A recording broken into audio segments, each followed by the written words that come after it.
Chapter 1. The Summons to Birchwood Manor. The Morning Post had just arrived at Whitehaven Mansions, when Hercule Poirot, freshly polished moustaches gleaming like twin scimitars, examined a cream-coloured envelope with raised gold lettering. "Birchwood Manor," he murmured, tracing the embossed crest with a delicate fingertip. "A family of Old English lineage, and Old English troubles, perhaps." Captain Hastings, who sat opposite him, enjoying his boiled egg with soldier-like precision, looked up. "Something interesting, Poirot." Poirot tilted the envelope thoughtfully. "Mon ami, when the stationery is this expensive, it is never a trivial matter." He broke the seal and unfolded the invitation-style letter. The handwriting was elegant yet tremulous, as though written under strain. "Monsieur Poirot, I beg of you to come at once to Birchwood Manor. A matter of utter delicacy threatens to disgrace the Harcourt family. Most urgently, Sir Reginald Harcourt." Hastings whistled. "Sounds serious." Poirot tapped the letter lightly. "Serious, yes, and curious. The Harcourts are not of the kind to air their scandal to a foreign detective, unless the situation is perilous indeed." He rose, smoothed his impeccable suit, and placed the letter precisely on the mantelpiece. "Pack your bags, Hastings. We go to the countryside." Birchwood Manor appeared just as Poirot expected. A sprawling Edwardian estate nestled among vast lawns, framed by birch trees, whose white bark gleamed ghost-like in the morning sun. The windows were tall and dark, like watchful eyes. As their motor car crunched over the gravel drive, Hastings leaned forward. "Looks peaceful enough."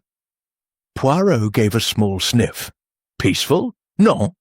A house like this, it does not summon Hercule Poirot unless secrets crawl behind the curtains." A stiff butler greeted them at the entrance. "Mr. Poirot, Captain Hastings. Sir Reginald awaits you in the morning room." Inside, Sir Reginald Harcourt, a broad man with greying hair and the weary expression of someone who had not slept, rose quickly. "Thank God you've come, Monsieur Poirot. I'm at my wit's end." Poirot bowed. "You wrote of a scandal, Sir Reginald." He passed a hand over his face. "My wife, Lady Evelyn, she has vanished." Hastings blinked. "Vanished? Since when?" "Since last night," Reginald replied. "We had a small dinner gathering, family only. She retired early, claiming a headache. This morning her room was empty, bed untouched, and her jewellery box left open." Poirot raised a brow. "Robbery?" "No," Reginald said firmly. "Nothing was missing except a single pearl brooch, an heirloom. Evelyn would never leave without it." Poirot's sharp eyes glittered. "And the police?" "I have not called them," Reginald admitted, shamefaced. "If Evelyn left voluntarily, or if someone in the family is involved, I cannot afford the scandal. Please, Poirot, you must help us quietly." Poirot nodded slowly. "Tell me, Sir Reginald, who was present at this dinner?" Reginald hesitated, clearly dreading the implications. "My sister Margaret, her husband Charles Whitcomb, my daughter Clara, my ward Julian Ashworth, and Evelyn's lady's maid, Alice. A tight circle," Poirot murmured, "always the most dangerous." The maid, Alice Greenway, was brought in first. A timid young woman, hands twisting in her apron, eyes darting nervously. Poirot smiled gently. "You need not fear me, mademoiselle. Tell me, did Lady Evelyn seem troubled in recent days?" Alice hesitated. "Well, yes, sir. She received a letter 2 days ago. After reading it, she turned pale and locked it away." Poirot nodded, every detail absorbed. "And where is this letter now?" "She burned it in the hearth that very night." "Très intéressant. And last evening? Did she say anything unusual?" Alice swallowed. "Only that she wished to speak to Sir Reginald after dinner. Something important." "And did she?" "No, sir. She went to her room instead." Poirot exchanged a glance with Hastings. A woman receives a mysterious letter, burns it, then disappears. Mais oui, there is a story here. Next came Clara Harcourt, Reginald's daughter, a striking young woman of 22 with auburn hair and cool green eyes. She carried herself with calm dignity, but Poirot noticed the faint reddish rims around her eyes. "Mademoiselle Clara," he began, "your father fears for Lady Evelyn, do you?" She stiffened. "Of course I do. She may be my stepmother, but—" Clara paused, then amended quietly, "I do not wish her harm." Poirot leaned forward. "Did you see her after dinner?" Clara shook her head. "No, I retired to my room early." "Were relations between you and Lady Evelyn strained?" Clara looked away. "She was a proud woman, and young, only 10 years older than I. People talk, Mr. Poirot, they always do." Poirot lifted a finger.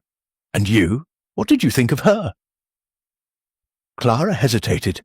"I admired her, even when I disliked her." Hastings leaned in once Clara left. "What do you make of her?" Poirot shrugged delicately. "She hides something, but whether it is guilt or sorrow, the little grey cells have not yet decided." Julian Ashworth, the ward, entered with casual confidence, a charming young man of 25, too handsome for his own good. But Poirot noticed the faint tremor in his left hand.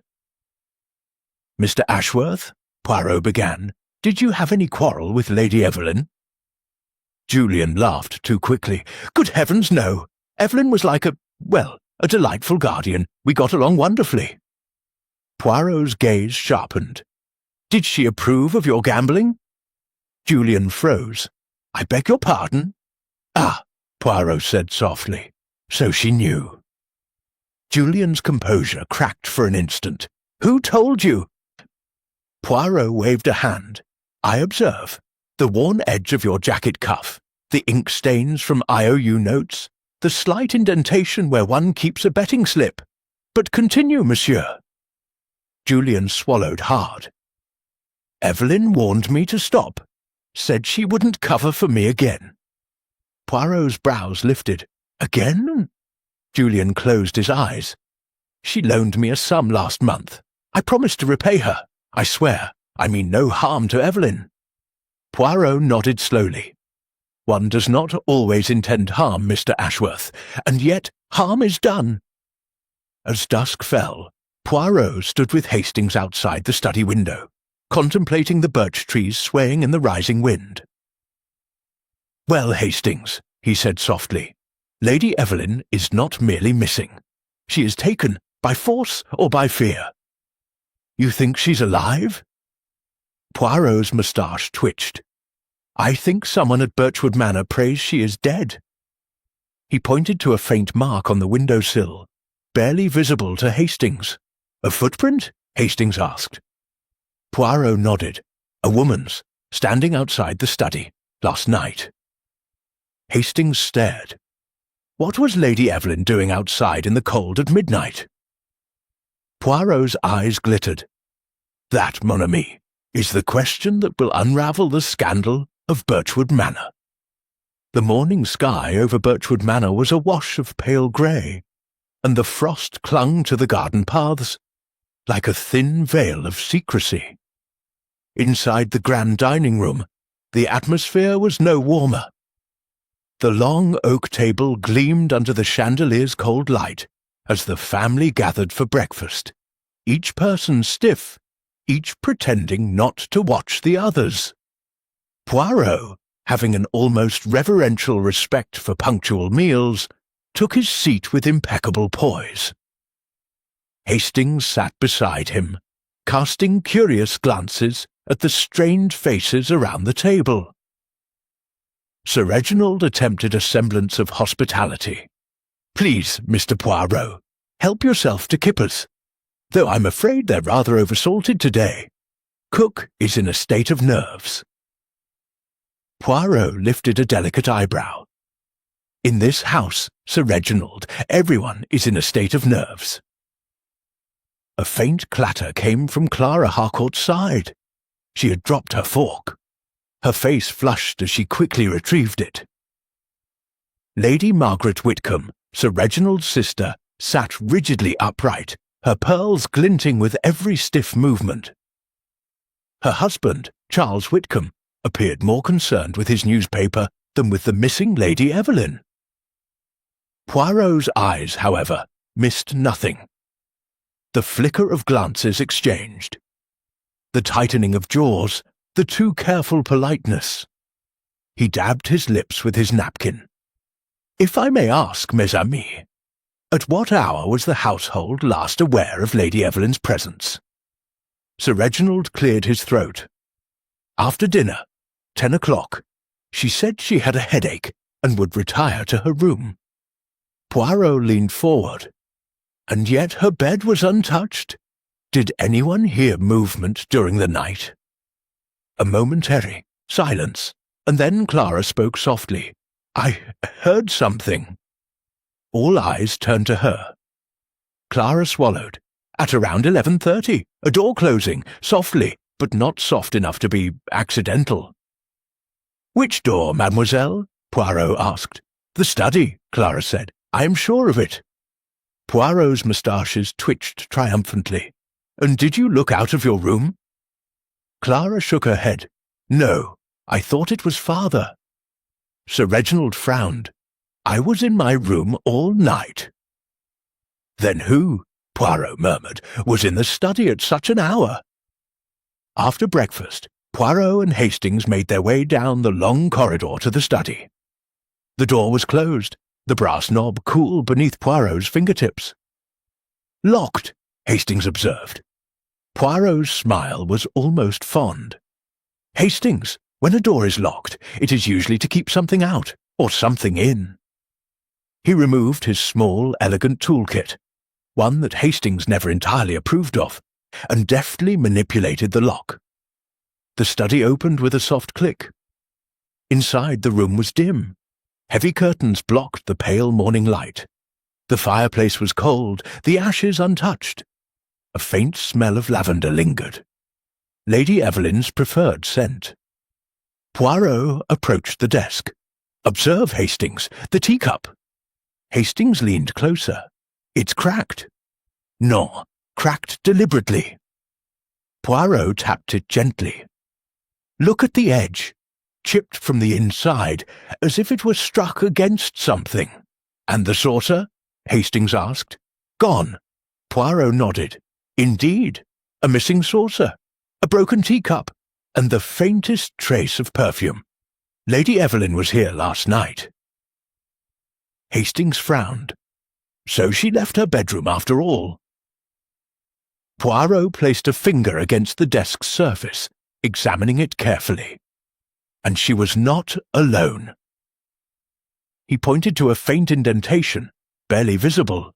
"A glove button," he murmured, "pressed into the wood by someone leaning forward, angry or desperate."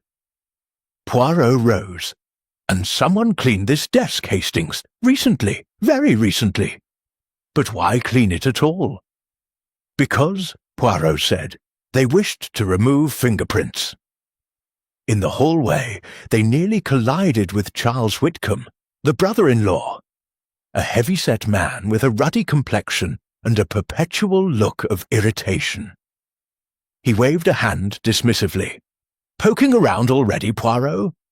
Really, Reginald should have called the police. This private inquiry business is quite unnecessary." Poirot's smile was courteous but icy. "And yet, monsieur, you seem exceedingly concerned for a man whose sister-in-law is missing." Charles scowled. "That woman has always been trouble. Evelyn was, how shall I put it, too ambitious for her station." Poirot intoned softly. "A man does not speak so of the missing unless he knows something the others do not." Charles bristled. "I know nothing, and I resent these insinuations." Poirot watched him storm away. Hastings said, "Well, he seemed rattled. Mais oui. When a man sweats in the cold, Hastings, he is rattled in the soul. Next, Poirot paid a visit to Lady Margaret, Sir Reginald's sister. She greeted them with a forced smile. "Mr. Poirot, I assume you wish to ask questions. Everyone seems to think I know something."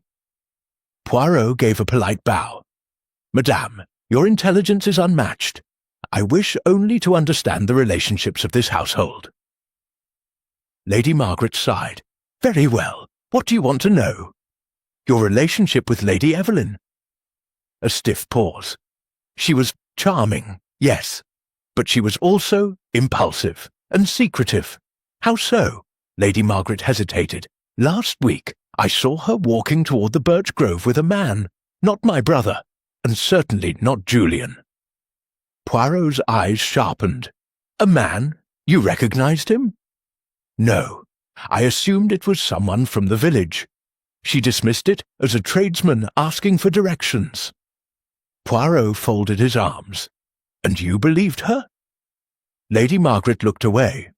"Not for a moment."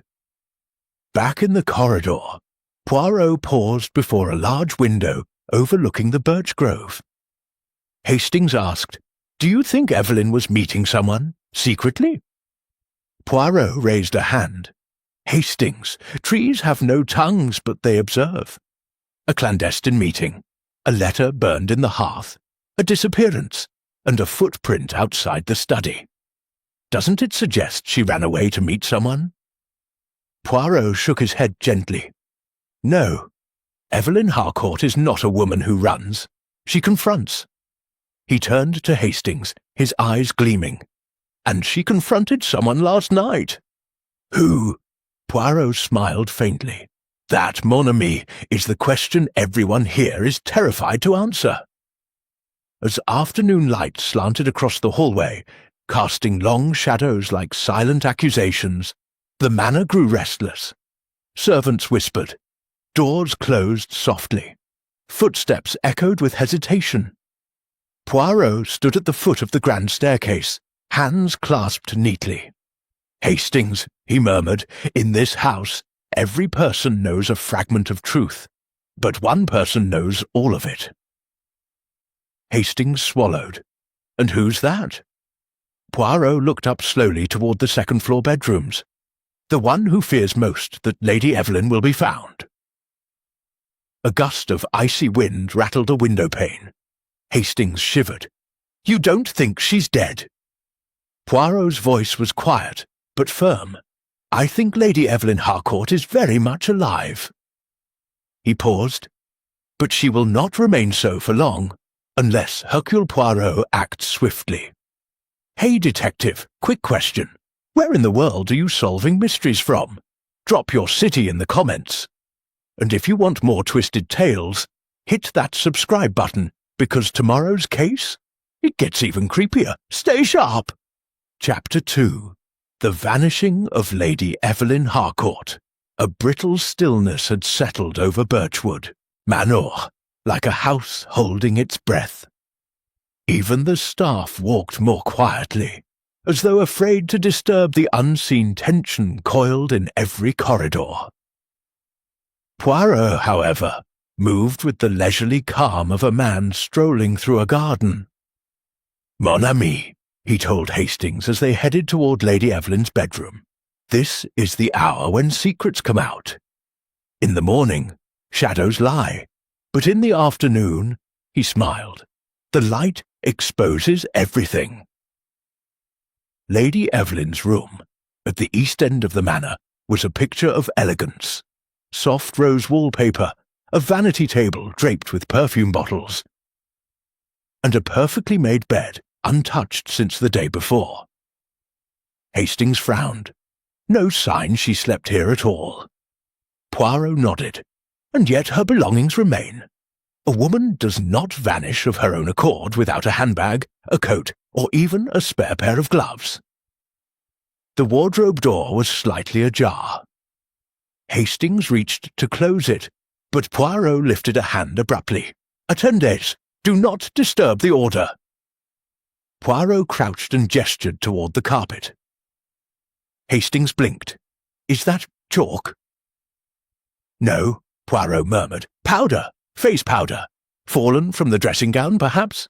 Notice the trail, leading from the wardrobe to the window. Hastings followed the faint line of white dust to the curtains. But why face powder on the floor? Poirot rose. Because someone opened the wardrobe in a hurry, and someone else searched it afterwards, twice. Twice! Hastings exclaimed. Poirot tapped his temple. When the little grey cells speak, one listens, Hastings. Poirot examined the vanity next. A delicate silver hairbrush lay slightly askew, too much so for the precise Lady Evelyn. He picked it up with a gloved hand. Ah, what is it? Hastings asked. Poirot pointed to a single strand caught in the bristles.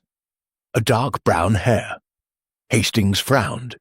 But Evelyn was blonde. Exactly, Poirot said softly. Someone else used her brush. A polite knock sounded at the half-open door.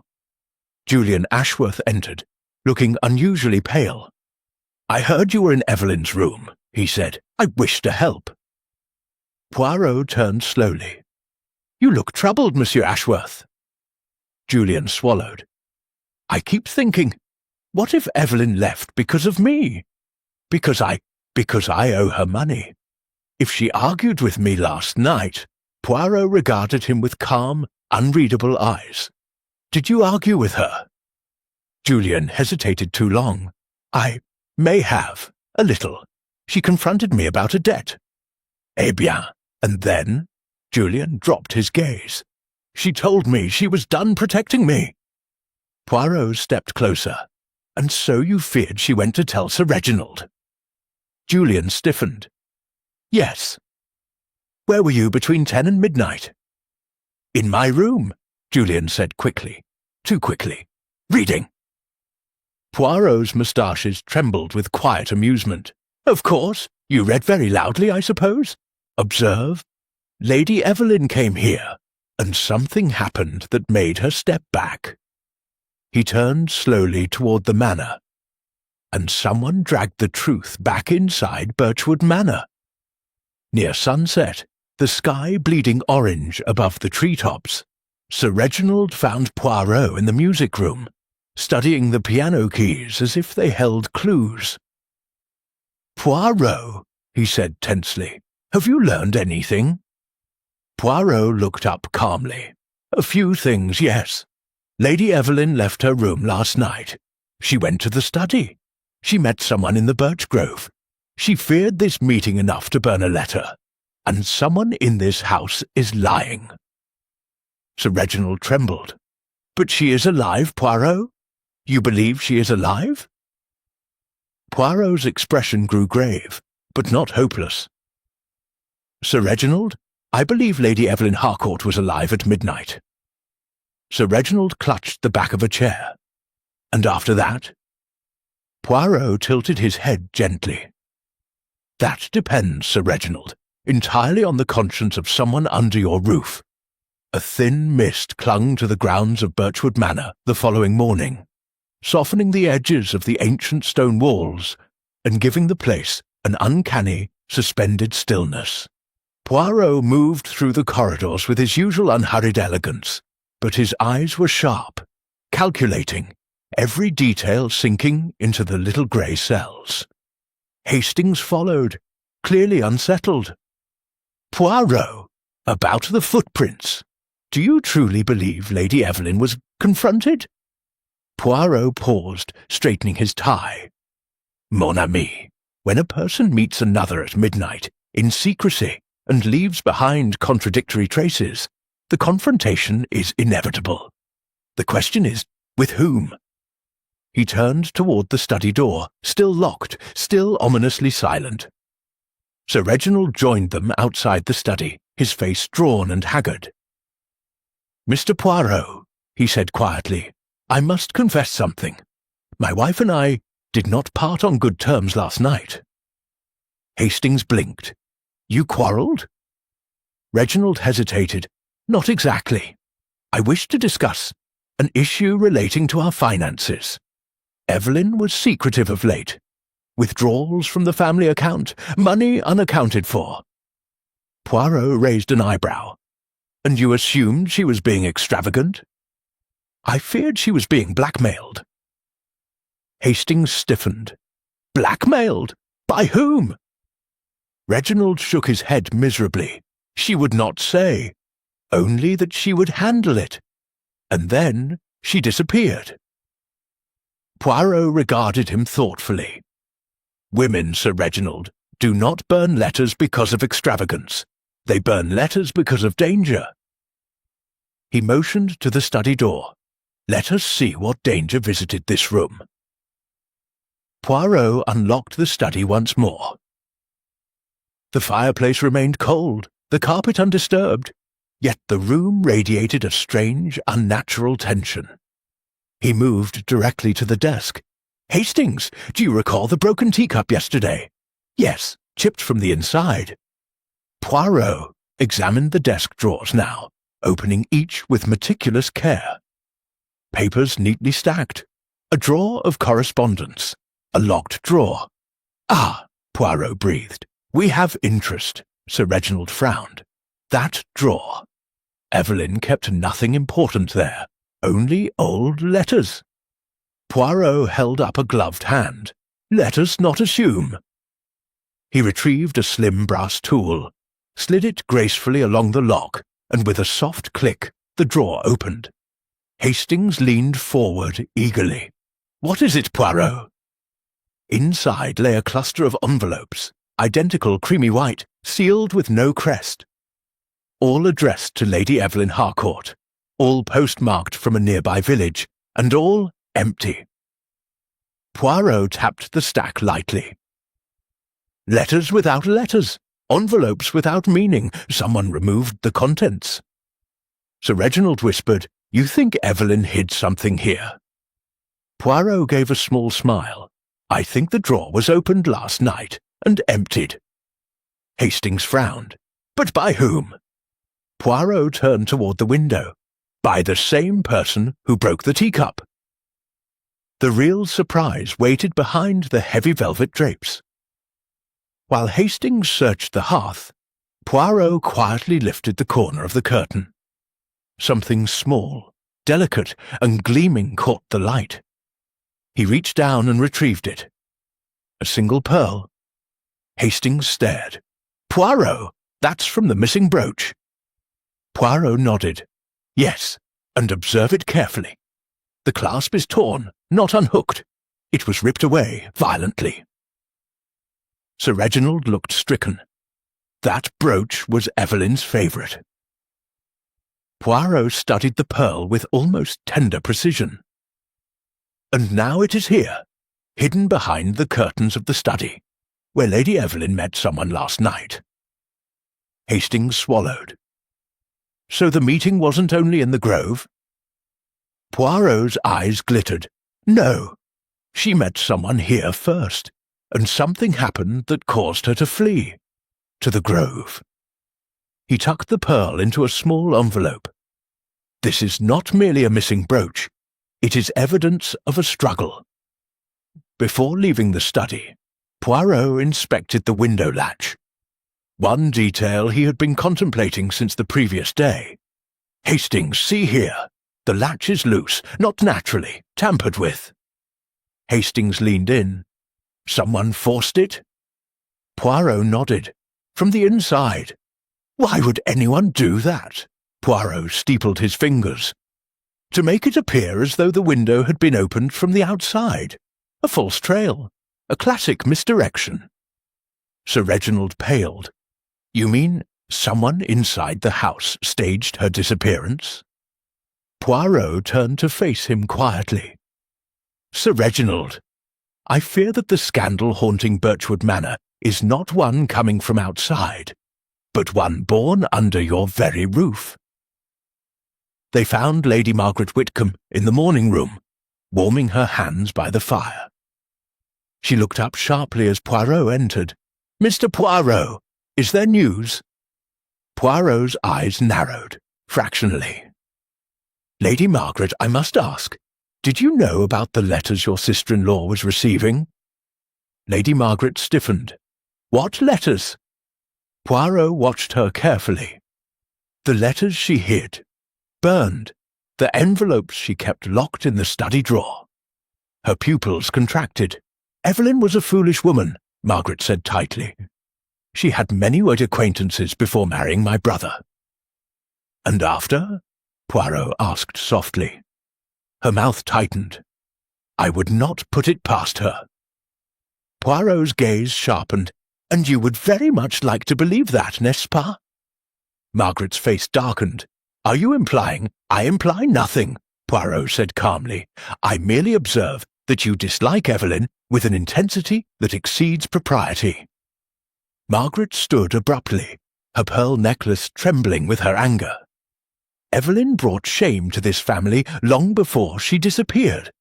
"I warned Reginald." Poirot tilted his head. "Warned him of what?" Margaret hesitated too long. "That she would ruin us." Poirot's eyes glowed. "Ah, there is the truth. Not a warning of danger, but a prediction of scandal." As they left the morning room, Hastings sighed. "Poirot, the family seems incapable of telling the whole truth." Poirot smiled gently. "Hastings, a family is like a vase. Drop it once, and it cracks. Drop it twice, and it shatters. The Harcourt family has been dropped many times, and they try desperately to hide the fractures." "And Evelyn?" Hastings asked quietly. Poirot's gaze drifted down the hallway toward the distant study. She discovered something dangerous enough to confront someone in the study. She tried to escape. She fled into the grove. He paused, and someone followed. Hastings whispered, "Then she might be." Poirot lifted a hand sharply. "No, do not jump to the dark conclusion. We must find evidence, not surrender to fear." His voice grew low, almost tender. "Hastings, Lady Evelyn Harcourt is still close, closer than anyone here suspects." Hastings stared. "Close? What do you mean?" Poirot's reply was quiet, chilling. A disappearance is one thing, but when the truth hides inside the house, the missing person is never far. Chapter 3. Poirot notes an interesting footprint. A sharp winter sun rose over Birchwood Manor, making the birch trees shimmer like silver spears thrust into the cold earth. Inside, however, the atmosphere remained heavy, thick with secrets, guilt, and unspoken dread. Poirot stood in the entrance hall, gazing thoughtfully at the muddy boots lined neatly on the servants' rack. Hastings watched him, puzzled. "Poirot, surely you don't think one of the servants—" Poirot raised a finger. "Hastings, never underestimate the importance of shoes. They speak more truth than their owners." He knelt gracefully beside the rack, examining each sole with almost reverent attention. A pair of men's boots, size 10, heavy tread, freshly cleaned. Poirot tapped the heel with his fingertip. "Someone has scrubbed these very recently. Suspicious." Next, a pair of ladies' walking shoes, dainty, black leather with a small ribbon. Poirot lifted one and inhaled lightly. "Lavender polish, very feminine, not useful." Then Poirot's eyes gleamed. "Aha!" He lifted the third pair, a slim, elegant shoe with a faint smudge of dried mud on the heel. Hastings frowned. "Julian's shoes?" Poirot shook his head. "No, these belong to Miss Clara Harcourt." Hastings blinked. "Clara? But she said she never left her room that night." Poirot stood slowly. "Yes, and yet the footprint we found in the birch grove, the small one." He held up the shoe beside the parchment sketch he had made earlier. "A perfect match." Clara Harcourt was in the conservatory, trimming dead leaves from orchids, when Poirot approached. Sunlight filtered through the glass panes, casting soft patterns across her pale face. She startled when she saw him. "Mr. Poirot, I didn't hear you come in." Poirot smiled gently. Mademoiselle, truth has a way of creeping silently, much like the visitor to the birch grove last night. Clara froze. I don't know what you mean. Poirot held up the shoe. This mademoiselle walked to the grove shortly after midnight. Her composure cracked like thin ice. I was only out for a moment, she whispered. I couldn't sleep. I needed air. Poirot stepped closer. And you just happened to walk to the exact spot where Lady Evelyn met someone. Clara's eyes glistened with sudden tears. I thought I heard voices. Whose voices? I don't know. A man and a woman. I couldn't see them. What did you do? Clara clutched the orchid pot. I panicked. I went back inside. I didn't want anyone to think I was spying. Poirot's gaze sharpened. And did you see Lady Evelyn afterward? Clara shook her head vehemently. No, I swear it. Poirot observed her face with a softness that belied the razor behind his eyes. Mademoiselle, there is something else you hide. Clara trembled. Finally, she whispered, Lady Evelyn and I argued yesterday. It was about my father. Poirot stilled. Your father? Sir Reginald? No, my real father. Her voice cracked. Evelyn knew something about him, something she refused to tell me. Poirot tilted his head. Mademoiselle, this is important. What did she say? She told me the truth would come out soon, that she had found papers. Papers? Clara nodded miserably. Old documents, letters. She said they would change everything. Poirot's eyes gleamed with sudden clarity. Merci, Mademoiselle Clara. You have told me something very important. When they left the conservatory, Hastings whispered, Poirot, what does her father have to do with Evelyn's disappearance? Poirot smiled faintly. Hastings, a family secret is like a stain under a rug. Sooner or later, someone lifts the corner. He paused at the foot of the staircase, and Lady Evelyn lifted many corners. Hastings frowned. You think she found something? Poirot closed his eyes briefly. I think she found the reason someone wanted her silent. Poirot next sought out Charles Whitcomb, the brother-in-law, who sat in the billiard room smoking a cigar. The room smelled of tobacco and resentment. Whitcomb glanced up, irritated. What now, Poirot? More questions? Poirot walked to the billiard table and gently touched one of the chalk cubes. Tell me, Monsieur Whitcomb, where were you last night after dinner? In the library, Whitcomb snapped. Reading. Poirot's gaze drifted to the cigar in the ashtray. And what were you reading? A biography. Why? Poirot smiled. Because the pages of that biography are still glued together near the beginning. Whitcomb stiffened. You rifled through my things. Poirot gave a small shrug. I noticed what any detective would. The book is untouched, yet you claim to have spent hours with it. Whitcomb's jaw tensed. All right, Poirot. I wasn't reading. I went outside. Hastings breathed sharply. To the birch grove. No! Whitcomb snapped too quickly. Then, quietly, I walked only to clear my head. Poirot leaned in. And you saw no one? Whitcomb looked away. No. Poirot murmured, Then why do your shoes smell faintly of damp earth and lavender? Whitcomb's eyes widened. I don't. Poirot cut him off gently.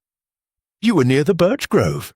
You followed someone, but you will not say who. Whitcomb swallowed. I followed Evelyn. Hastings stared. You saw her? Whitcomb nodded reluctantly. I saw her leave the house. She was agitated. I thought she might be meeting someone she shouldn't. I followed her to protect my brother. Poirot's voice dropped. And did you intervene? Whitcomb's voice shook. No. Someone else reached her first. Poirot's eyes flashed. What did you see, monsieur? Whitcomb hesitated, terrified. Finally, a shadow, a man. He stepped from behind a tree. She gasped, and then they disappeared deeper into the grove. Poirot's expression darkened. Describe him. I couldn't. Only that he was tall, that's all. Poirot's gaze sharpened like a blade. Merci, Monsieur Whitcomb. Your confession is most enlightening. When Whitcomb had gone, Hastings whispered urgently, Poirot, if a tall man met Evelyn, that could be Sir Reginald, or Julian, or even Whitcomb himself. Poirot nodded slowly. Yes, 3 tall men in the house, 3 possible shadows. He looked out the window toward the birch trees, their pale trunks gleaming ominously. But one of them, Poirot said softly, did not merely meet her. He turned away, eyes blazing with the beginning of certainty. One of them took her. By evening, Birchwood Manor had gathered itself for dinner, though gathered was perhaps too generous a word. The dining table felt like a battlefield with silverware. The atmosphere was brittle, every voice controlled, every glance weighted. Poirot and Hastings sat together, discreet observers. Poirot's eyes moved from face to face with the precision of a surgeon. Sir Reginald looked exhausted, his hands trembling slightly as he poured wine. Clara Harcourt sat with her gaze fixed on her plate, pale and distracted. Julian Ashworth fidgeted endlessly, unable to keep still. Lady Margaret's disapproval radiated like cold perfume, sir. Charles Whitcomb avoided every pair of eyes. Poirot folded his napkin neatly. If you permit, Sir Reginald, I would like to ask each member of the household a simple question. Reginald blinked. During dinner. Poirot smiled mildly. A meal, monsieur, is where the truth hides least. Food calms the nerves, but tension... it exposes everything. Lady Margaret stiffened. This is unorthodox, Mr. Poirot. Truth, Poirot said calmly, is rarely orthodox. Poirot began gently. First question. At what time did each of you retire to your rooms after dinner yesterday? A simple question, yet the reaction it produced was anything but simple. Sir Reginald spoke first. After 10, a little after perhaps. Lady Margaret added briskly, 10 o'clock sharp. Charles Whitcomb said, 10:30. I went to the library. Julian Ashworth murmured, I left early, 10:15 or so. Clara spoke softly. I went upstairs around 10. Hastings whispered, Not very helpful, Poirot. They all say around 10. Poirot smiled faintly. Patience, Hastings. The contradictions will present themselves. He lifted his wineglass. Second question. Who remembers hearing Lady Evelyn after dinner? A tense silence fell. Lady Margaret finally said, I heard her say good night. Julian cleared his throat. I didn't see her at all. Clara whispered, I heard something, but I can't be sure. Poirot placed his glass down, very gently. And you, Monsieur Whitcomb? Whitcomb shifted uneasily. No, nothing. Poirot tilted his head. Are you certain? Whitcomb snapped. Of course. Poirot's gaze sharpened, like a cat noticing a mouse take one step too far. Curious, Poirot said softly. Most curious. The servants moved about refilling glasses. Poirot waited until they had left. Then he leaned forward. There is something you all forget. There was a clock chime last night. Sir Reginald blinked. Yes, the grandfather clock in the corridor. It chimes every half hour. Poirot nodded. Just so. And someone mentioned hearing the study door close near 11:30. Clara swallowed. I think I heard it. Poirot's eyes flicked to Julian. And you, monsieur, were you in your room? Julian's voice shook slightly. Yes, reading. Poirot smiled gently. Reading? With your lamp turned off? Julian jerked. What? Poirot's voice remained calm. Your room faces the courtyard. At 11 last night, the light was not on. Julian flushed crimson. I must have dozed. Fell asleep, perhaps. Ah. Poirot nodded with a satisfied air. That explains it. Hastings nearly choked on his soup. Explains what, Poirot? Poirot dabbed his fingers delicately. That Julian Ashworth was not in his room when Lady Evelyn left the house. A sharp inhale moved around the table like a wave. Julian shot to his feet. This is nonsense! Poirot lifted a hand. Sit, monsieur. There is more. Poirot turned his attention to Lady Margaret. Madame, you were quite insistent that Lady Evelyn retired early. Perhaps you recall the exact moment? Margaret lifted her chin. Yes, at 10. She said she had a headache. Poirot smiled. And yet, Lady Margaret, your room is above the study. When Lady Evelyn entered the study at 11:30, the door closing softly, you did not hear it? Margaret's spoon froze in mid-air. I was asleep. Poirot nodded sympathetically. But earlier you said you went to bed after finishing your embroidery. I noted your sewing kit this morning, untouched since yesterday afternoon. Lady Margaret's hand trembled violently. So, Poirot murmured, you were awake, and you did hear Evelyn at 11:30. Margaret glared at him, colour draining from her face. What of it? She was always sneaking about. Sir Reginald snapped, horrified. Margaret! Poirot's voice softened. And you followed her. Margaret's breath caught. You told yourself it was to protect your brother, but no. You wanted to catch her doing something improper, something that would justify your dislike. Margaret began to shake. I only wanted the truth.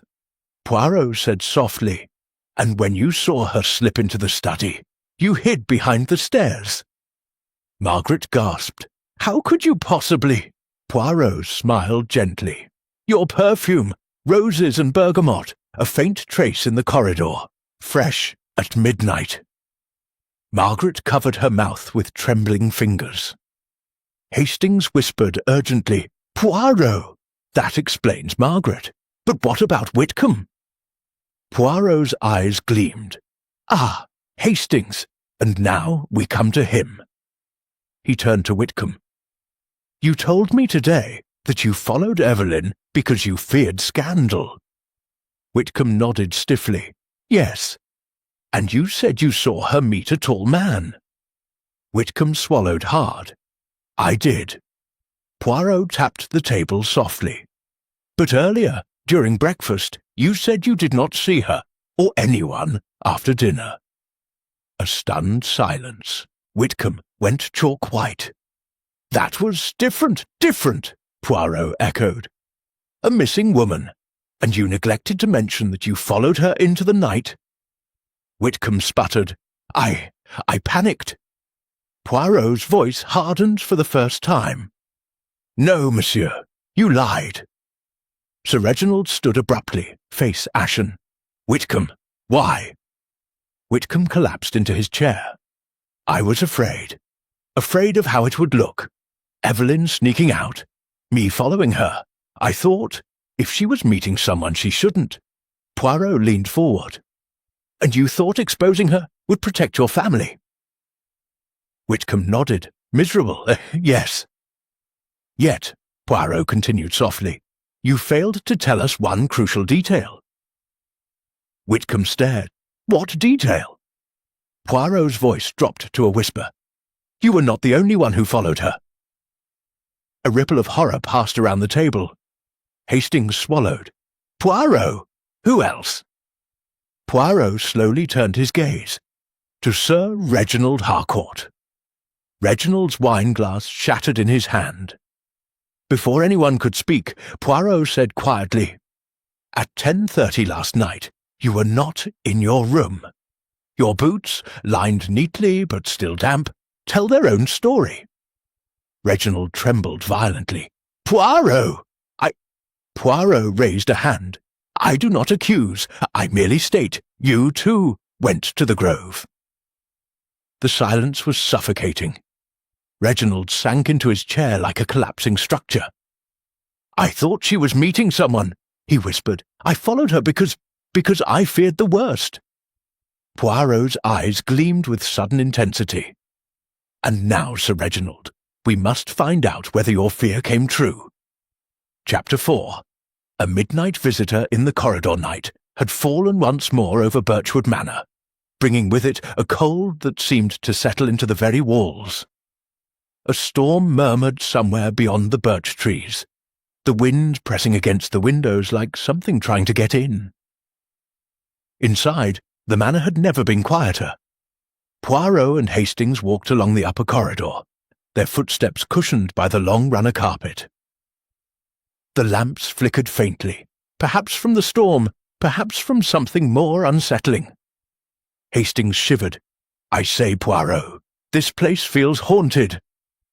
Poirot lifted a hand. "Hush, Hastings, the house listens, and tonight someone else listens too." Hastings blinked. "What do you mean?" Poirot stopped beside a window, overlooking the dark gardens. "Hastings, someone walked this corridor at midnight on the night Lady Evelyn vanished. Someone beyond those we have questioned." Hastings frowned. "Another person in the manor?"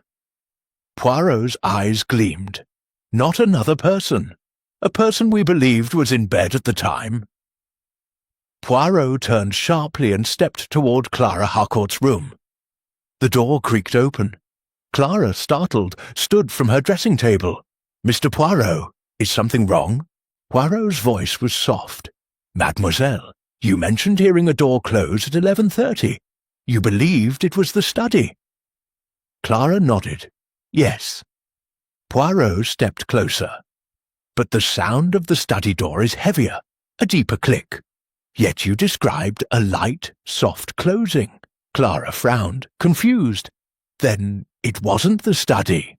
"No," Poirot whispered. "It was your mother's old room." Clara gasped. But no one uses that room. It has been locked for years." Poirot nodded. "Exactly." He turned to Hastings. "Come, mon ami, the mystery breathes behind that door." The old room sat at the far end of the corridor, a place long untouched. Sir Reginald had said it remained locked since Clara's mother died. No one had entered since. Yet the door bore a recent scratch. Poirot brushed his finger over it. Fresh, within the last day. Hastings whispered, "So someone did enter." Poirot's voice dropped. "Yes, and someone left." He pulled out his small toolkit and worked the lock. The door creaked open with a sigh, as though the room exhaled secrets into the corridor. Inside, the air was cold and stale. The room was sparsely furnished, untouched by modern comfort. A faint scent of lavender lingered, though the windows were shut. Hastings walked slowly. "It's like a shrine. Everything left exactly as it was." Poirot nodded. "And yet, someone disturbed it last night." Hastings scanned the room. "How do you know?" Poirot gestured to the carpet. "No dust at the edge of the bed. Someone stepped there, recently." Hastings stiffened. "Could it have been Evelyn? She came here for something." Poirot shook his head. "No, Lady Evelyn had no reason to enter this room." Poirot crouched near the far wall. "What have we here?" A long crack in the panelling, barely noticeable, ran vertically from floor to waist height. Poirot tapped it lightly. Hollow. Hastings blinked. "A hidden panel." Poirot nodded. "Yes, and one recently opened." He pressed a small knot in the wood. A click echoed, and the panel slid ajar silently, revealing a narrow dark passage, the air inside colder still. Clara gasped from behind them. She had crept into the doorway, pale as a ghost. That leads to the old servant staircase. My mother used it years ago to reach the kitchens without being seen."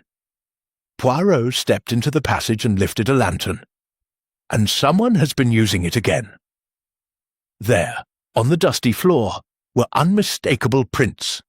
One set small and feminine, the other larger, heavier. Hastings swallowed. So 2 people met here, before the disappearance. Poirot nodded gravely. Yes, Lady Evelyn was not the only midnight visitor. Someone else used this passage to move unseen. Clara's voice trembled. Who would do that? Poirot turned slowly. That is what we must find. As they returned to the corridor, Poirot paused, abruptly. A soft sound drifted from behind them. Footsteps, slow, careful, moving along the corridor toward them. Clara clung to the doorframe, terrified. Hastings whispered, Poirot, someone's coming. Poirot's eyes narrowed. No, Hastings, someone believes we are coming toward them. The footsteps grew nearer, then stopped just beyond the curve of the corridor. Poirot stepped lightly to the corner and listened. A breath, a quiet exhale, then fleeing steps. Poirot surged forward with surprising speed for a man of his stature. Halt! He cried. I must speak with you. The figure sprinted down the stairs in near darkness. Poirot followed until the person vanished into a shadowed hall below. Hastings caught up breathlessly. Did you see who it was? Poirot's eyes glimmered. Yes and no. Hastings frowned. What does that mean? Poirot answered quietly. He wore a dark coat, and he moved like a man accustomed to silence. Hastings stiffened. Julian, perhaps. Whitcomb, possibly. Sir Reginald, conceivably. Poirot turned back toward the staircase, expression grave. But one thing is certain, Hastings. He touched the wooden banister where the mysterious figure had touched it moments before. A small smear of powder remained. Not dust, not dirt, face powder. The same pale pink powder from Evelyn's room. Hastings whispered, Good heavens, a woman? Poirot shook his head. No, the fingerprint size is that of a man, but the powder, Lady Evelyn's powder, transferred from her. Hastings stumbled back. Poirot, then that means, Poirot finished quietly. The man who ran just now touched Lady Evelyn shortly before she vanished. A cold silence filled the corridor. Clara whispered, Who would do such a thing? Poirot's voice was low, steady and chilling. Mademoiselle, one of the men in this house. He paused. But the first shock, Hastings, is this. Lady Evelyn did not run into the night alone. He turned toward the hidden passage, lantern glowing in his hand. She was carried. The next morning dawned bleak and icy. The birch trees coated in a thin silver glaze that shimmered under the weak winter sun. Birchwood Manor, however, felt darker than ever, its corridors whispering with fear, suspicion, and the lingering echo of footsteps from the previous night.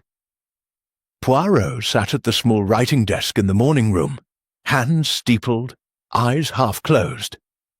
Hastings sat opposite him, restless. Poirot, Hastings said finally, you think the man we chased last night carried Evelyn away?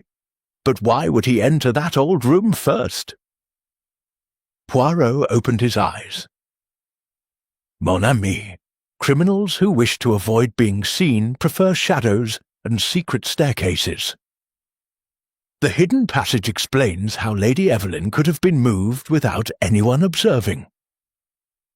Hastings shuddered. So she was hurt? Poirot shook his head. The powder smear suggests struggle, yes, but I am not yet convinced she was injured grievously.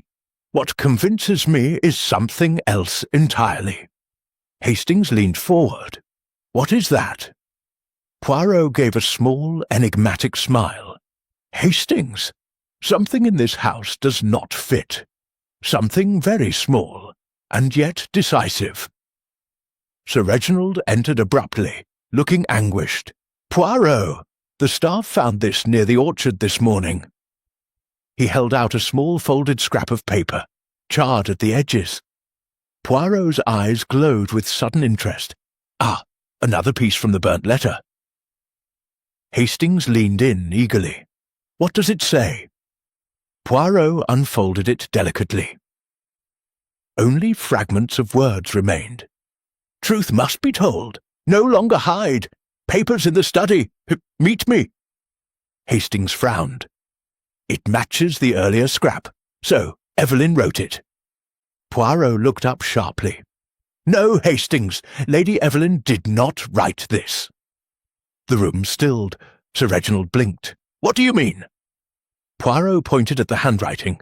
The slant is wrong. The loops are wider, and Evelyn formed her E's with a double stroke at the top. This does not match. Hastings's voice was barely a whisper. Then who wrote it? Poirot placed the scrap on the table. Someone forged Evelyn's hand. Someone wanted her to appear to be arranging a secret meeting. He tapped the paper. When in fact they were the ones summoning her. A tremor of horror passed across Sir Reginald's face. But who would... Poirot raised a finger.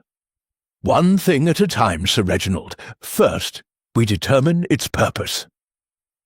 He leaned back. Evelyn received this forged note. She confronted someone about the papers in the study. A quarrel ensued. She fled, and then she met that person again in the birch grove at midnight. Hastings swallowed. A trap. Poirot nodded. Exactement. A trap. A knock sounded. Alice the maid entered timidly. Begging your pardon, sir, but I found something else in Lady Evelyn's room. She held out a small envelope, unsealed, empty, and with a distinctive ivory shade. Poirot's gaze sharpened. Thank you, mademoiselle. You may go. Alice curtsied nervously and left. Poirot held the envelope to the light. Hastings, observe the flap, torn, not opened, torn in haste. Hastings frowned. But it's empty. Yes, Poirot murmured, but it once contained something Evelyn feared, something she did not wish to keep, yet did not fully destroy. Sir Reginald asked quietly, what could it have been? Poirot's eyes drifted toward the ceiling, as if considering the crimes of heaven and earth equally. A document, a letter from the past, something relating to Clara Harcourt's father. Hastings stiffened. You think the secret Evelyn discovered was about Clara? Poirot nodded. Yes, Clara told us Evelyn had papers, documents that would change everything. Evelyn confronted someone with those papers. Poirot's eyes gleamed, and that person forged the summoning letter in return to lure her away. Poirot rose suddenly. Hastings, to the study! They hurried down the corridor. Inside the study, Poirot went straight to the locked drawer, now empty. Sir Reginald, Poirot said, you told me Evelyn kept old letters here. Yes, and yet the drawer was emptied last night. Why would Evelyn remove them? And where would she put them? Poirot moved to the fireplace. The burnt letter fragments were found, but the other papers, the ones Evelyn used to confront someone, are missing entirely. Hastings's eyes widened. Poirot! Someone took them to hide the truth. Poirot's smile flickered. More than hide, to rewrite the truth. He turned sharply. Hastings, bring me the ashtray. Hastings fetched the glass tray. Poirot sifted through the ashes carefully. Among them, tiny curls of burnt paper. Poirot picked up one with tweezers. Look, Hastings, this paper is different, smooth, fine, handmade. Hastings frowned. Not the envelope scraps. No, mon ami. This was once part of a legal document, not a personal letter. Sir Reginald's face went deathly white. Poirot! Do you mean Evelyn discovered something about Clara's parentage? Poirot said quietly, I fear so. Something important. Something dangerous. He held up the half-burnt corner of a crest, barely visible. It was not the Harcourt crest. Hastings gasped. That crest! Poirot nodded. Yes, The Whitcomb family. Sir Reginald staggered. The Whitcomb crest. But why would documents about Clara involve Charles Whitcomb's family? Poirot's eyes shone with chilling clarity. Because, Sir Reginald, Clara Harcourt is not your late wife's child alone. Hastings whispered, "Good heavens!" Poirot's voice was soft but firm. "She's also Charles Whitcomb's daughter." The Manor seemed to shudder in the silence that followed. Sir Reginald clutched the back of a chair, stunned. "Impossible! My wife and Charles?" Poirot nodded gravely. "Yes, years ago, before she married you, a scandal long buried. Lady Evelyn found the truth among old letters, proof of a liaison." Hastings murmured, "And Evelyn confronted Charles Whitcomb with this." Poirot tapped the burnt document. He panicked. He needed those papers destroyed. So he forged the midnight note, to lure Evelyn away, to silence her. Sir Reginald's voice trembled with fury and despair. "Whitcomb lied to my face, and Clara has no idea." Poirot held up a hand. "Sir Reginald, there is more." He stepped closer, voice cold as winter wind. "The man who ran from us in the corridor last night. The man with powder on his fingers." Poirot paused dramatically. "Was Charles Whitcomb." Hastings exclaimed, "Then he was the one who touched Evelyn before she vanished." Poirot nodded slowly. "And the one who tried to hide it." Sir Reginald choked out, "Poirot! If Charles confronted her again in the grove—" Poirot murmured, "Then Evelyn Harcourt's disappearance was not an accident of fate." He lifted the burnt remnant of the Whitcomb crest. It was an act of desperation, born of a secret he would kill to protect. Chapter 5. The Confession That Isn't a Confession. A storm rolled in from the horizon that afternoon, the birch trees bending under the rising wind as though bowing to an unseen master. The sky darkened, and with it the mood inside Birchwood Manor.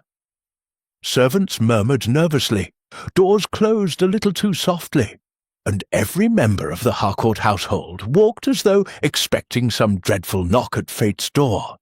In the drawing-room, Poirot stood by the fireplace, the burned document fragment held delicately between his fingers.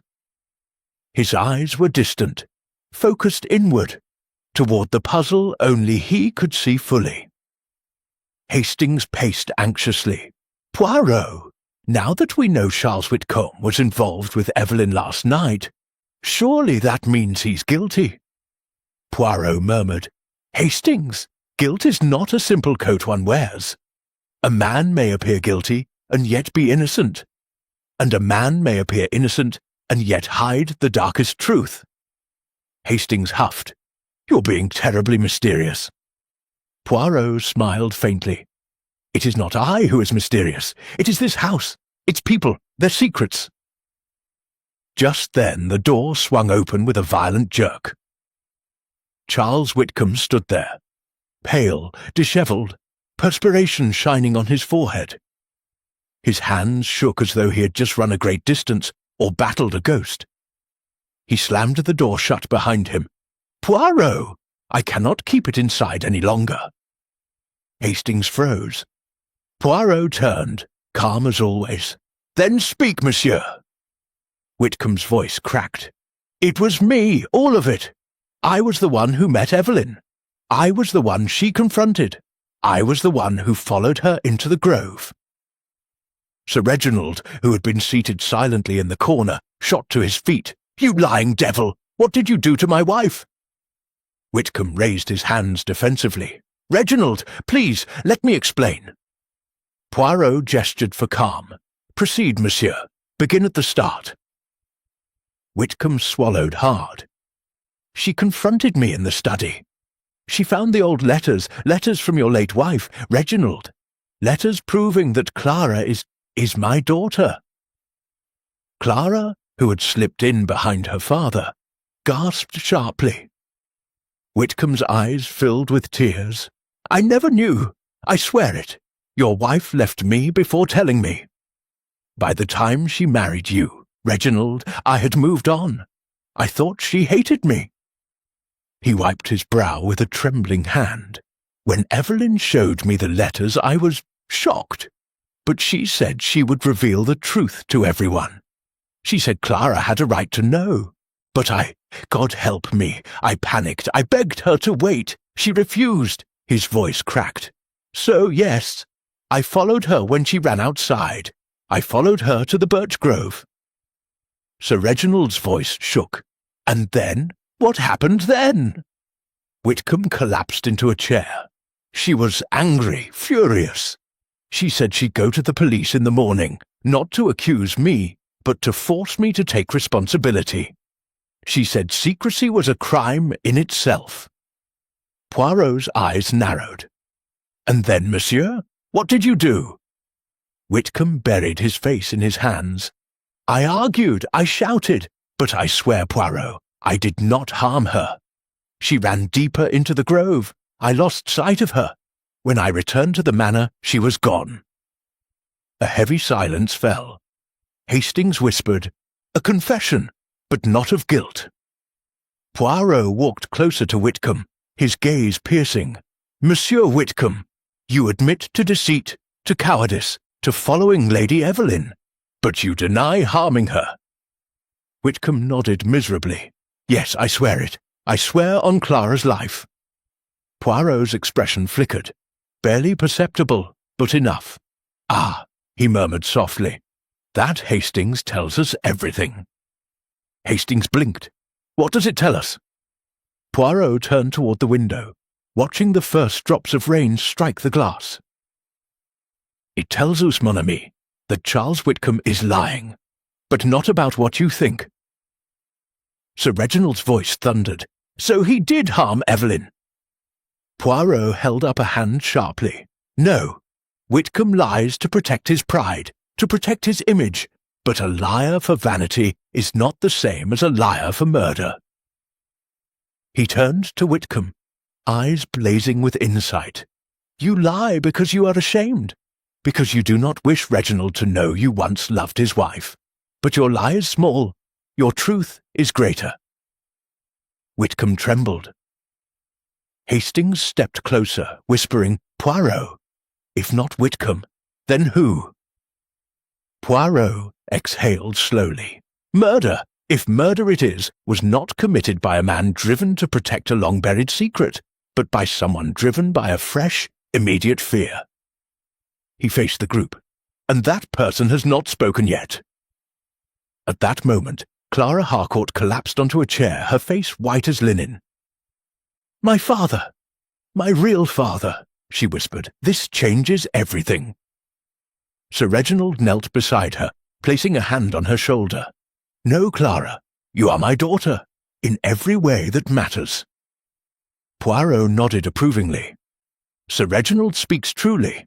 Parentage is of the heart, not merely blood." But then Clara lifted her face, tear-stained, yet troubled by something deeper. "There's something I didn't tell you," she whispered. "Lady Evelyn didn't just confront Charles." Poirot's eyes sharpened instantly. Clara continued, voice trembling. "She confronted me too, yesterday afternoon. She said there were things I deserved to know, but also things I must be protected from." Poirot leaned forward. "What things, mademoiselle?" Clara hesitated painfully. "She told me that the papers contained more than just the truth about my father. They contained something about—" She swallowed hard. "Someone else in this house." Poirot's interest intensified. "Someone else? Who?" Clara buried her face in her hands. "She wouldn't tell me. She said it was too dangerous, that she wanted to check something in the study first." Poirot was silent for a long moment. Then he said softly, "Ah, now the picture becomes clearer." Hastings stared. "It does?" Poirot nodded. "Yes, because Clara has just revealed something none of you noticed." Sir Reginald looked up, confused. "What is that?" Poirot spoke slowly, each word like a dropped stone. Lady Evelyn did not disappear because she threatened Charles Whitcomb. He walked to the centre of the room. She disappeared because she discovered something about someone else. A crack of thunder shook the manor. Hastings whispered, "Who? Poirot? Who else?" Poirot turned, his eyes sweeping the room like a searchlight. The forged letter, the hidden passage, the powder on the banister, the midnight footsteps, all point to one person. He raised his hand and pointed. But not at Charles Whitcomb. Not at Sir Reginald. Not at Clara. He pointed directly toward the doorway, where Julian Ashworth stood frozen, eyes wide with fear. Julian Ashworth stood at the doorway as if he had turned to stone. His face, usually handsome, composed, even charming, was now drained of colour. His breath came shallow, his hands gripped the doorframe, and his eyes flicked wildly from Poirot to the others, like a trapped animal searching for any route of escape. Clara stared at him, stunned. "Julian, you were listening?" Julian said nothing. Sir Reginald thundered, "Poirot, surely you cannot mean Julian. He would never—" Poirot lifted a single finger. "Sir Reginald, I mean only this. We now question the man who fears the truth most." Julian's throat bobbed. I fear nothing." Poirot stepped forward delicately. "Ah, but you do, monsieur. You fear the truth Evelyn discovered, and you fear what I shall reveal now." He moved to the writing desk, pulling out a slim bundle of envelopes. "These, Hastings, are the envelopes found in the locked study drawer. All empty, all addressed to Lady Evelyn, all from the same village." Hastings nodded. "Yes, postmarked from Milbourne." Poirot smiled faintly. "And who, Hastings, frequently travelled to Milbourne under the guise of business?" Hastings blinked. "Julian!" Julian's head jerked back as if struck. Poirot approached him slowly. "You see, Julian, you left crumbs upon the table, little crumbs you believed no one would notice. A betting slip with Milbourne's bookmaker stamp, a hotel chit in your jacket pocket, a faint scent of tobacco from a Milbourne club." Sir Reginald turned sharply. "Julian, what business have you there?" Julian's voice cracked. "Just social visits. You know how dull the countryside is." Poirot cut him off with a soft, merciless voice. "Non, monsieur. Not social visits, not business, but debts." Clara gasped. "Debts?" Poirot nodded solemnly. "Yes, heavy debts, very heavy, debts that Lady Evelyn, out of misguided kindness, had covered secretly for months." Sir Reginald stared incredulously. "Evelyn paid his debts?" Poirot opened his palms. "Many times, Sir Reginald. I deduced this from the look of desperation in Julian's eyes whenever Evelyn's name was mentioned." Julian trembled. She helped me because she cared." Poirot's voice hardened. "No, she helped you because you manipulated her. A charming young man, a few flattering words, a pitiful story about needing one final chance. He leaned in. "And you thought she would help you forever." Julian clenched his jaw. "You're twisting things." Poirot's hand rose gracefully. "And yet, the forgery on the letter, the powder on the banister, the midnight shadow in the corridor, all point in one direction." Julian's eyes widened. "You can't prove—" Poirot cut in sharply. "You were the last person Lady Evelyn confronted before going to the study." Julian stumbled back, shaking. Clara whispered, horrified, "Julian, is that true?" Julian's lips trembled. I spoke to her, yes. She confronted me about the money, but..." Poirot crossed the room, stopping merely 2 feet from him. "She confronted you, and something more." Julian froze. What do you mean?" Poirot turned to the others. "You see, mes amis, Evelyn discovered 2 secrets in this house, one old, about Clara's parentage, and one new, about Julian. Hastings frowned. A new secret? Poirot nodded. Yes, Hastings, a second document Evelyn found among the letters. Sir Reginald stiffened. A second document? About Julian? Poirot spoke gently, gravely. Lady Evelyn discovered that Julian Ashworth had forged Sir Reginald's signature on a cheque. A sharp gasp tore through the room. Sir Reginald's face flushed red with fury. What? Julian, did you do this? Julian collapsed against the wall, trembling violently. I only meant to borrow it, to repay later. I was desperate. The bookmakers. Poirot straightened his cuffs. And Evelyn found out. She realized your debt was not a small youthful mistake, but a crime, a betrayal of your guardian. Julian sank to his knees. She said she would tell Reginald in the morning. That was all. She wasn't going to involve the police. She just wanted it to stop. Poirot's gaze sharpened. And that, monsieur, is why you met her in the corridor at midnight. Julian looked up, horrified. No, I didn't. Poirot raised a hand. Do not lie. Lady Evelyn's powder on the banister transferred to your fingers. You touched her. You tried to stop her. No, Julian whispered, shaking violently. She slipped. She stumbled. I only grabbed her arm to steady her. Poirot's voice was cold. And then what? She left you to meet someone else? Julian swallowed hard. Yes, she was frightened. She told me to go back to bed. I swear, I left her and returned to my room. Poirot tilted his head. Yet your lamp was off. Julian closed his eyes. I fell asleep on the bed without turning it on. I swear I didn't follow her. Poirot crouched beside him.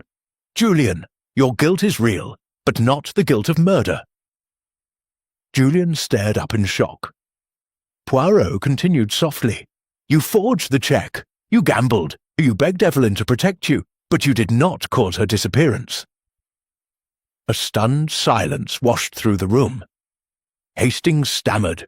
Poirot, if not Julian, then who did Evelyn meet after him? Poirot rose slowly. She met the same person twice that night. Once in the study, once in the grove. The same person who used the hidden passage. The same person whose shoes show both dust from the attic stair and mud from the grove. Sir Reginald whispered, the same person who forged the letter. Poirot nodded. Yes. Clara gasped. But who could do all of that? Poirot spoke softly, almost sorrowfully. The culprit did not panic because Evelyn knew their scandal. The culprit panicked because Evelyn discovered something far worse. Hastings held his breath. Poirot turned toward the window, the birch grove swaying violently outside. Hastings, Clara said Evelyn confronted someone about another secret in this house. Yes, Poirot faced them again, and that secret was not about Charles, nor about Julian. His voice deepened. It was about someone who feared exposure above all else. Someone who would do anything to keep the past buried. He paused. Someone who has been very careful, very quiet, and yet left behind the smallest of clues. The air thickened. Poirot finally whispered, Hastings, fetch Lady Margaret. Sir Reginald recoiled. Margaret! Impossible! Poirot closed his eyes. And yet, Sir Reginald, the truth, when arranged, points directly to her. Chapter 6. The Gathering in the Music Room. A bitter wind rattled the windows of Birchwood Manor as Poirot prepared the room for what he called a gathering of the necessary minds. The music room, long silent except for the dust-laden piano, felt strangely alive as if it, too, awaited the truth. Heavy velvet curtains muffled the storm outside. Lamps glowed softly against the polished wood floor. Poirot arranged the chairs in a precise semicircle, the positioning geometric, intentional, almost ceremonial. Hastings watched him fuss over angles for the better part of 10 minutes. "I say, Poirot, must the chairs be exactly symmetrical?" Poirot fixed him with a patient look. "Hastings, symmetry is comforting to the mind. Tonight we shall unbalance it. When one reveals a great truth, one must first create calm." Hastings muttered, "Well, I suppose you know best." Poirot gave a small, knowing smile. "But of course—" Sir Reginald arrived first, shoulders heavy, eyes hollow from sleepless nights. "Poirot," he rasped, Is this the end? Will you tell me what happened to Evelyn?" Poirot bowed slightly. "I will tell you the truth, Sir Reginald, but whether it is an end or a beginning depends on what you choose to do with it." Sir Reginald looked more frightened than relieved. Clara entered next, pale but composed, her hands clasped tightly around a handkerchief. Julian followed behind her, still shaken, eyes rimmed with red. Charles Whitcomb came last, tense, jaw clenched, avoiding everyone's gaze. And then, almost reluctantly, Lady Margaret Whitcomb appeared in the doorway. Her pearl necklace glimmered against her stiff posture. Her eyes were icy, her lips pressed tightly. She said nothing as she took her seat. Poirot stood before them, hands folded neatly. "Mes amis, tonight we speak plainly." The storm outside intensified, thunder rumbling in the distance like a warning. Poirot began calmly. "Let us start with what we know. Lady Evelyn Harcourt discovered 2 secrets, the first involving the past, about Clara's true father." Everyone except Charles and Clara shifted uncomfortably. "The second secret," Poirot continued, "was more dangerous. It concerned someone who feared exposure above all else." His eyes drifted to Lady Margaret. She stiffened, but said nothing. Poirot walked slowly across the room. "Lady Margaret Whitcomb has been, how shall we say, a guardian of the family reputation, but also she has been hiding her own scandal." Margaret's chin lifted sharply. "What nonsense are you implying now, Mr. Poirot?" Poirot tilted his head politely. "Madame, please, the truth is never nonsense." He moved closer. "You were in the corridor at midnight on the night Evelyn vanished." Margaret's eyes flashed. "I told you, I was concerned about her behaviour." Poirot bowed slightly. "Ah, but the evidence disagrees with you." He lifted a small object from his pocket, the one he had found just hours earlier. A broken pearl. Margaret inhaled sharply. That could have come from anywhere." Poirot raised a finger. "No, madame, it came from your necklace." She looked down instinctively. One pearl indeed was missing. Poirot continued. "The broken pearl was found near the hidden passage, meaning you were there, meaning you used the servant staircase that night." Margaret's voice shook. I only followed Evelyn, to reprimand her, to warn her to keep quiet." Poirot's eyes sharpened. "Warn her? About what, Lady Margaret?" Margaret's lips trembled. Poirot did not wait. "About what she found in the study." Margaret froze. Poirot pressed on gently, almost sadly. "About the letter she discovered, the letter written by your late sister-in-law." Sir Reginald stared. "My late wife? What letter?" Poirot met his gaze. "A letter not about a secret love affair, but about a secret crime." The room gasped. Margaret seemed to shrink in her seat. Poirot steps forward.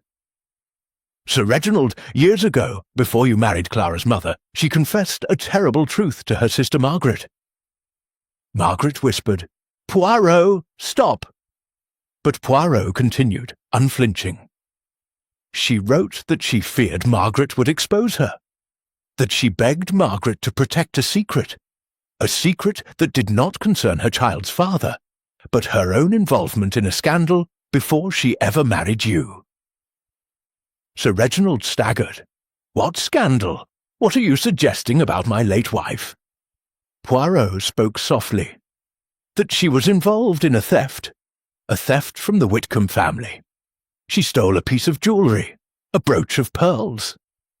Julian gasped. "Pearls? Like the one you found?" Poirot nodded. "Yes, the same pearl type, and Margaret knew this." He turned toward Lady Margaret. "Your sister stole from your household, madame. She begged you to stay silent. You did." Margaret trembled. I couldn't humiliate her. I loved her." Poirot nodded sympathetically. "Of course, I understand, but you feared something else, even more." He stepped forward, voice soft as silk, carrying knives beneath its smoothness. "When Evelyn found the letters, she confronted you first." Margaret covered her mouth. "She threatened to expose the past, and you panicked." Margaret shook her head violently. No, I didn't hurt her. I tried to reason with her." Poirot raised his voice sharply. "But Evelyn discovered something else, did she not? Something more recent, something involving you." Margaret froze completely. The storm outside cracked with lightning. Sir Reginald stared, horrified. "Margaret, what have you done?" Poirot's gaze bore into her. "Evelyn found proof that your late sister never repaid the stolen brooch, that you had covered it up, that your husband Charles unwittingly inherited the scandal, and that you feared losing your position, your respect, your status." Margaret burst into tears. "I tried to beg her. I told her destroying the letter would fix everything. She refused." Hastings whispered, "So she confronted Evelyn, and then?" Poirot did not blink. "Then Lady Evelyn ran to the study to show the evidence to Sir Reginald. You followed, you fought, and you tore her brooch, losing a pearl." Margaret sobbed. "I only grabbed her arm. I didn't mean for her to fall. She pulled away. Poirot stepped closer, and then she fled to the grove. You followed her through the hidden passage, and there, something happened," Margaret screamed. "No, I didn't kill her." Poirot stared at her. "I did not say you killed her." The room went silent. Sir Reginald choked. "Then, Poirot, where is she?" Poirot turned away, looking toward the storm-darkened window. "We are close, Sir Reginald, very close. The culprit is not finished speaking." He slowly turned back, because Lady Evelyn Harcourt was not harmed in the grove, and she was not harmed by Lady Margaret. Everyone froze. Hastings gasped. "Poirot, what are you saying?" Poirot's voice was low, chilling. "I am saying the culprit is still hidden, still lying, and the person most desperate to stay silent has not yet opened their mouth." He raised his eyes. Chapter 7. The Truth of the Birchwood Scandal. A strange stillness filled the music room after Poirot's declaration. Even the storm seemed to pause, listening through the rattling windows. Lady Margaret sobbed quietly into her handkerchief. Sir Reginald stared at her, as if seeing a stranger. Julian sat hunched, his breath shallow. Charles Whitcomb's fists trembled on his knees. Clara looked as though the world beneath her feet had dissolved. And Poirot, small, immaculate, composed, stood before them like a judge.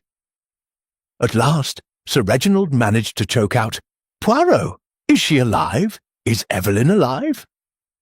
The question hung in the air, dread clinging to it like frost. Poirot did not answer immediately. Instead, he walked slowly toward the piano, his hand trailing across its dusty surface. "Sir Reginald," he said softly, "to find Evelyn's fate, we must revisit each hour of her final night." He turned, facing all of them. "And each lie told in this house." Poirot lifted a sheet of music from the stand. "This he said, belonged to Lady Evelyn. She practised here often. She knew this room well, Clara whispered. But what has that to do with her disappearance? Poirot's eyes glinted. Everything, mademoiselle. He addressed the group. Let us reconstruct the night Evelyn vanished. He raised one finger. At 10 o'clock she left the dining room, claimed a headache. Yes? Everyone nodded. Poirot raised a second finger. At 10:15 she was in the study, confronting Lady Margaret. Margaret sobbed. I tried to make her understand. Poirot ignored the interruption. At 10:30, Julian spoke with her in the corridor. She told him she would reveal his forgery. Julian looked shattered. Poirot raised a third finger. At 11, Evelyn took the hidden passage. Why? Because she had heard Margaret moving in the corridor and wanted to avoid her. Margaret bowed her head. Poirot raised 4 fingers. At 11:30, Clara heard a door close. Not the study door, but the door of her mother's old room. Clara swallowed hard. So Evelyn hid there? Briefly, Poirot said, but she did not stay. He raised the 5th and final finger. At midnight, Evelyn met someone in the birch grove. Sir Reginald whispered, Charles said he saw her meet a tall man. Poirot nodded. Yes, he saw her meet someone, but he did not see the face. Poirot's voice softened, because the person who met Evelyn wore a coat with the collar turned high and moved with deliberate silence. Julian whispered, trembling, Poirot, who was it? Poirot stepped closer to the group. It was not Lady Margaret. It was not Julian. It was not Charles. He looked at Sir Reginald. It was you! The room erupted into gasps. Sir Reginald staggered back, colour draining from his face. Poirot! No, I only followed her to protect her. Poirot lifted a hand. Sir Reginald, you followed her, yes, but you did not reveal the truth. Sir Reginald's breath shuddered. I swear I never touched her. Poirot nodded. I believe you. Everyone stared. Poirot continued. You followed her, but you were not the one she met. Sir Reginald blinked. I wasn't. Poirot shook his head. No, he turned slowly. The person Evelyn met was the one we least suspected, the one who had the most to lose, the one whose steps were heard late at night, the one whose story had not yet been fully told. Poirot's voice grew sharper, cutting through the room like a dagger. It was Miss Clara Harcourt. Clara gasped, a sound so pure with shock that it chilled Hastings to the bone. Me! She cried. Poirot! How could you think that? I loved Evelyn. Poirot stepped toward her, eyes soft, yet merciless. No, mademoiselle, you needed Evelyn, and when she discovered the truth about your father, she told you she would reveal it. Clara shook her head violently. No, she didn't. She said she wanted to help me. Poirot raised a brow. And yet you followed her to the grove. Clara froze. Poirot continued. Your shoes, mud on the left heel only. The footprint in the grove, deep at the toe. Only someone moving quickly, stepping forward, agitated, emotional, would leave such a print. Clara whispered. I went for air. That's all. Poirot shook his head. Non. At midnight, you used the hidden passage. You followed Evelyn. She confronted you with the truth. Clara trembled. My real father. Poirot nodded. Yes, Charles Whitcomb. A truth that shook your world. A truth Evelyn felt you had the right to know. Clara began sobbing violently. She said my whole life was built on lies. That Father, Sir Reginald, would understand, but I couldn't bear it. Poirot's voice was gentle. And in the grove, you argued? Clara nodded, hysterical. Yes, we argued, but I didn't hurt her. I didn't. Poirot walked slowly to the window, stared into the storm, then returned. You didn't mean to. The room fell silent. Poirot spoke quietly. You grabbed her arm to stop her from returning to the house, and in the struggle, she slipped. Clara's eyes widened in horror. No, no, Poirot, please. Poirot finished softly. She struck her head on a stone at the base of a birch tree. Clara collapsed to her knees. Sir Reginald cried out, My God, Clara! Clara sobbed uncontrollably. I didn't mean to. I didn't mean to hurt her. She fell, and there was blood. I panicked. Poirot nodded slowly. And in your panic you did something desperate. Clara shook violently. I dragged her. I dragged her back into the house through the passage. I hid her. I didn't know what to do. Sir Reginald, horrified, whispered, Where? Clara, where is she? Clara lifted a shaking hand. In the old cellar, behind the wine crates. She's alive. I checked this morning. She's unconscious, but breathing. I was going to tell you, I swear. Poirot closed his eyes briefly. Then we must hurry. Minutes later, Poirot, Hastings, Sir Reginald, and Charles rushed through the narrow cellar steps. Lady Margaret followed, trembling. Juliet collapsed in guilt behind them. Poirot moved aside crates with surprising swiftness for a man his age. And there, beneath wool blankets and straw, lay Lady Evelyn Harcourt. Her pulse was faint, but steady. Sir Reginald collapsed beside her, sobbing her name. Poirot whispered, She lives! We must fetch a doctor! Clara fell against the wall, shattered. Poirot turned to her. Your intention was not murder, but concealment. A dangerous, desperate concealment, Clara whispered. I didn't mean to. I just couldn't let my world break. Poirot's voice was soft but resolute. Mademoiselle, the world only breaks when we try to hold its pieces too tightly. As the doctor was summoned and Evelyn was carried upstairs, Poirot stood in the hall with Hastings. Hastings exhaled shakily. So Clara, all along? Poirot nodded. Yes, Hastings. A young woman overwhelmed by secrets not of her making. She acted out of fear and panic, not malice. Hastings looked at Poirot. Will she be arrested? Poirot sighed. That depends on Evelyn, and on Reginald, and on justice, not the law's justice, Hastings, but the justice of the human heart. Hastings nodded solemnly. Poirot straightened his cuffs. And now, we prepare for the final gathering. Chapter 8. The Little Grey Cells Deliver Justice. The night had passed in restless vigil. A doctor moved quietly through the upstairs corridor of Birchwood Manor, his leather bag clasped tightly, his expression grave but not hopeless. The storm had finally broken. Morning sunlight filtered weakly through the frosted windows.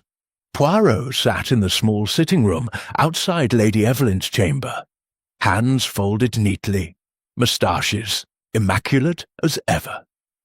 Hastings paced beside him, every so often glancing anxiously toward the closed door. At last the doctor emerged. Sir Reginald rushed forward. Well, man, will she live? The doctor removed his spectacles, sighing. She is concussed, severely bruised, but alive. She woke briefly. She asked for you. Reginald nearly collapsed in relief. Hastings murmured, a hand to his heart. Thank heavens. Poirot nodded softly. Bon, now the healing begins, for more than one person. Lady Evelyn lay propped against pillows, her hair tousled, her forehead bandaged, her breath shallow. Sir Reginald was kneeling at her bedside, her hand clasped tightly in both of his. When she saw Poirot, her eyes shimmered. You solved it! Poirot bowed. I merely removed the fog, madame. The truth was always before us. Evelyn looked toward the doorway, where Clara stood trembling, her face drained of colour. Clara whispered, Evelyn, I'm so sorry. A long silence filled the room, fragile, painful. Sir Reginald rose angrily. Clara, how could you? Evelyn showed you kindness. She wanted to help you." Clara burst into sobs.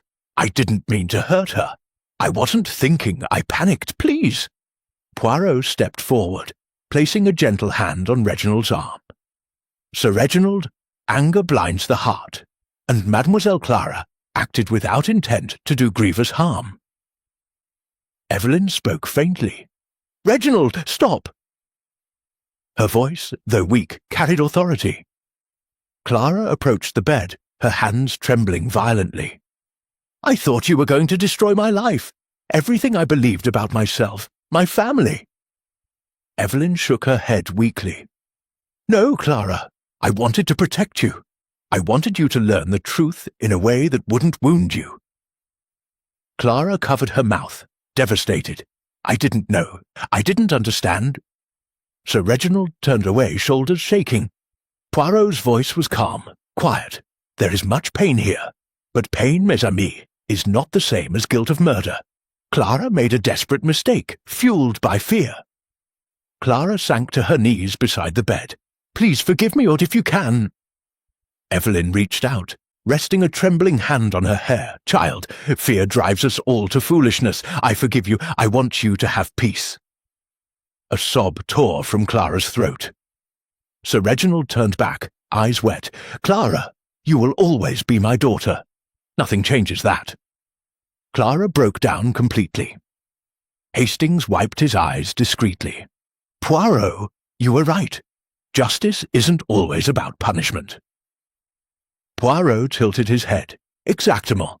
Real justice, Hastings, is restoring harmony, where possible." An hour later, Poirot gathered the household in the drawing-room once more. But now the storm had passed, and the atmosphere was softened by relief rather than dread.